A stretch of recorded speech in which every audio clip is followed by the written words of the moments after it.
السلام علیکم۔ ایک بہن کا خواب۔ میرا نام عائشہ سلیم ہے۔ آج میں آپ سب سے یہ خواب شیئر کرنا چاہتی ہوں۔ آج صبح 4 بجے میں خواب میں دیکھا کہ اللہ تعالیٰ فرماتے ہیں، آج قیامت کا دن ہے، آج سب میری طرف ختم ہو گئی ہے زندگی۔ سب لوگ بھاگنا شروع کر دیتے ہیں، ہر طرف ہلچل مچ جاتی ہے، اور میں کہتی ہوں میرے امی ابو کہاں ہوں گے؟ میں بہت روتی ہوں۔ میں اپنے پیارے نبی حضرت محمد صلی اللہ علیہ وآلہ وسلم کو ڈھونڈ رہی ہوتی ہوں تاکہ وہ ہماری سفارش کریں۔ میرے پاس کھڑا کوئی مجھے بتاتا ہے اشارہ کر کے، یہ دیکھو آقا کریم صلی اللہ علیہ وآلہ وسلم تمہارے پاس کھڑے ہیں۔ میں ان کی طرف دیکھتی ہوں اور وہ مسکرا رہے ہوتے ہیں۔ میں ان سے کہتی ہوں میرے امی ابو، میرے بھائی سعد، عاصم، میری بہنوں کی سفارش کر دیں اللہ سے۔ وہ مجھے کہتے ہیں کر دی گئی ہے۔ پھر وہ نظروں سے اوجھل ہو جاتے ہیں۔ سب لوگوں کا حساب کتاب چل رہا ہوتا ہے۔ پھر میں روتے ہوئے آقا کریم صلی اللہ علیہ وآلہ وسلم کو ڈھونڈتی ہوں۔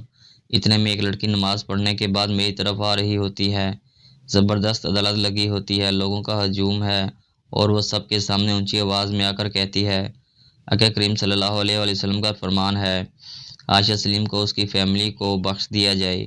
یہ مجھ پر درود شریف پڑھتی تھی اور لوگوں کو دعوت دیتی تھی۔ اس کی دعوت درود شریف پر جس نے درود شریف پڑھنا شروع کیا، سب لوگوں کو بخش دیا جائے، ان سب کو بغیر حساب کتاب کے جنت میں داخل کر دیا جائے، ان سے کوئی حساب نہ لیا جائے۔ سبحان اللہ۔